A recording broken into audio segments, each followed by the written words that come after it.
ഉടായിപ്പ് ഉടായിപ്പ് അടുത്ത ഉടായിപ്പ് ഉടായിപ്പ് എന്നല്ല പറയേണ്ടത്. ജസ്റ്റ് സിനിമയിലേക്ക് ഞാനൊരിക്കൽ ഹോസ്പിറ്റലിലായ ഒരു വീഡിയോ യൂട്യൂബിൻ്റെ അകത്ത് അപ്ലോഡ് ചെയ്തിട്ടുണ്ടായിരുന്നു. അത് ചുമ്മാ എടുത്തിട്ടതാണ്. കാരണം അത്രയും ലേറ്റായിട്ട് ഞാൻ എൻ്റെ ഒരു അറിവ് വെച്ചിട്ട് 1 മണിക്കെങ്ങാണ്ടാണ് ഹോസ്പിറ്റലിൽ പോയത്. അത്രയും ലേറ്റായിട്ടാണ് ട്രീറ്റ്മെൻറ്റ് എടുത്തത്. അത് മൈഗ്രെയിൻ്റെ വിഷയമുള്ളത് കൊണ്ട്. അപ്പോൾ ഞാൻ ആ ഒരു വെറുതെ യൂട്യൂബിൻ്റെ അകത്തൊരു കണ്ടൻ്റ് അല്ലേ എന്ന് കരുതിയിട്ട് അതിലെടുത്തിട്ട് അപ്പോഴേക്കും ഒരു പണിയും കൂലിയും ഇല്ലാത്ത കുറേ പുതിയ പൊട്ടിമുളച്ച യൂട്യൂബർമാരുണ്ടല്ലോ.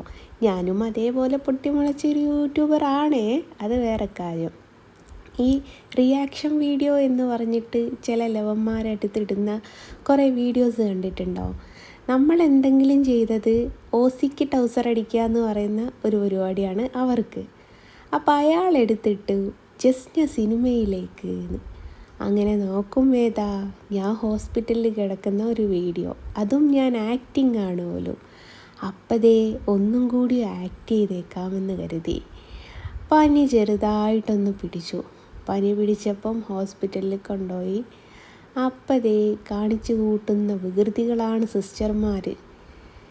എൻ്റെ പൊന്നേ, 6-7 പ്രാവശ്യം നീഡിൽ കുത്തിയിട്ടുണ്ട് കേട്ടോ. എനിക്ക് വെയിൻ കിട്ടുന്നില്ല. അത് ഭക്ഷണമൊന്നും കഴിക്കാത്തതുകൊണ്ട് വെയിൻ കിട്ടാത്തത് കൊണ്ട് ഒരുപാട് കളി കളിച്ചിട്ടാണ് അതുങ്ങൾക്കൊന്ന് ഒരു ഇഞ്ചക്ഷൻ ചെയ്യാൻ വേണ്ടിയിട്ട് കിട്ടിയത്. പാവം തോന്നുകയും ചെയ്യുക. പക്ഷെ അതിനേക്കാട്ടിലുപരി ഇനി എൻ്റെ കയ്യിൽ എവിടെയും കുത്തി വെക്കാൻ ബാക്കിയില്ല.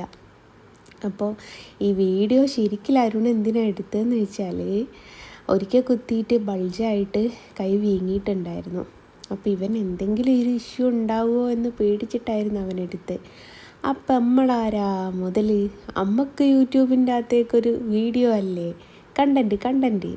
അപ്പം ഞാൻ വിചാരിച്ചു ഇതൊരു കണ്ടൻ്റായി കിടക്കട്ടെ എന്നുള്ളത്. ഇപ്പോഴത്തെ നമ്മുടെ യൂട്യൂബർമാർക്കുണ്ടല്ലോ എല്ലാം ഒരു കണ്ടൻ്റാണ്. മരണ വീട്ടിൽ പോകുന്നത് മാത്രം ആരും വീഡിയോ ചെയ്തിടാറില്ല കേട്ടോ. എന്തുകൊണ്ടാണെന്ന് എനിക്കറിയില്ല. ഇനി മറന്നു പോകുന്നതാണോ എന്ന് എനിക്ക് അറിഞ്ഞൂടാ. ഏതായാലും തലങ്ങും വലങ്ങും 2 സിസ്റ്റർമാരും പിടിച്ചിട്ട് പൊറാട്ടക്ക് മാവ് കുഴക്കുന്നതിൻ്റെ മാതിരി എന്നെ അങ്ങോട്ട് കുഴച്ചുകൊണ്ടിരിക്കുകയാണ്.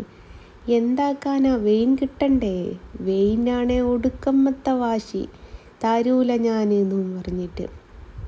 എങ്ങനെയൊക്കെ മക്കളെ വെയിൻ കിട്ടിയൊരു കഥയൊന്നും പറയണ്ട. ഇപ്പുറത്തെ കൈ കുത്തി മതിയായപ്പോഴാണ് അവർ അപ്പുറത്തെ കൈമലേക്ക് പോയത്. ഒരു 6-7 കുത്തിയിട്ടുണ്ട്. അതിൻ്റെ പുറത്താണ് എനിക്കൊരു ഇത് കിട്ടിയത്. ഏതായാലും അങ്ങനെ ഹോസ്പിറ്റലിലൊന്ന് കിടക്കാനുള്ളൊരു ഭാഗ്യവും കിട്ടി. അപ്പോൾ പുതിയ വീഡിയോക്ക് വേണ്ടിയിട്ട് നിങ്ങൾ വെയിറ്റ് ചെയ്തോളൂ. തംബ്ലൈൻ എങ്ങനെയായിരിക്കും?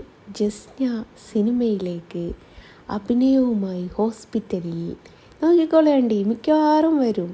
ഞാൻ എന്തെങ്കിലും ചെയ്യുന്നോന്ന് നോക്കി നടക്കുന്ന കുറച്ച് ആൾക്കാരുണ്ട്. അവന്മാർക്ക് തന്നെ പണി. നമ്മൾ ഹോസ്പിറ്റലിലായോ കല്യാണ വീട്ടിലായോ അതൊന്നും അവന്മാർക്കറിയണ്ട. അവന്മാർക്കൊരു കണ്ടൻറ്റ് അത്രമാത്രം. അപ്പോൾ ഏതായാലും പനിക്കൊക്കെ ഏകദേശം ഒരു കുറവുണ്ട്. ട്രിപ്പ് ഇടുകയാണ്. എനിക്ക് നല്ല തലവേദനയുണ്ട്, മൈഗ്രെയിൻ്റെ വിഷയമുള്ളത് കൊണ്ട്. ഇതുകൊണ്ടാണ് ഹോസ്പിറ്റലിലായത്. എന്തുകൊണ്ടാണ് ഹോസ്പിറ്റലിലായത് നിങ്ങളോട് പറയാൻ വിട്ടുപോയി.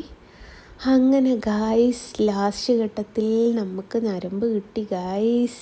എന്താ സന്തോഷം എന്നറിയോ? ഞരമ്പ് കിട്ടിയപ്പോൾ അത്രത്തോളം കുത്തി അവർ പണിയാക്കിയിട്ടുണ്ട്. അപ്പം ട്രിപ്പ് ഇട്ടു, ഇഞ്ചക്ഷനും ചെയ്തു. അങ്ങനെ കുറച്ച് കഴിഞ്ഞപ്പോൾ അവിടെ നിന്ന് ഡിസ്ചാർജായി പോന്നു കേട്ടോ, ട്രിപ്പ് കഴിഞ്ഞതിന് ശേഷം. ഏതായാലും ഇതാണ് പനി വിശേഷങ്ങളെല്ലാം. നിങ്ങൾക്ക് ഇഷ്ടപ്പെട്ടു എന്ന് വിശ്വസിക്കുന്നു. എന്ന് പറയല്ലാതെ വേറെ നിർവാഹമില്ല. ഹോസ്പിറ്റലിലാണ്. അപ്പം പെട്ടെന്ന് ഭേദമായിട്ട് തിരിച്ച് വീട്ടിലോട്ട് പോരാൻ വേണ്ടിയിട്ട്, വീട്ടിൽ പോരും കേട്ടോ, ട്രിപ്പ് കഴിഞ്ഞാൽ വീട്ടിൽ പോരാൻ പറ്റും. അപ്പോൾ പെട്ടെന്ന് ഭേദമാവാൻ വേണ്ടിയിട്ട് പ്രാർത്ഥിക്കുക. അപ്പോൾ കൂടെ ഉണ്ടാവണം. കൂടെ കൂടാത്തോല് ഇതിനോടൊപ്പം കൂടെ കൂടിക്കോളൂ. അപ്പോൾ എല്ലാവർക്കും ബൈ.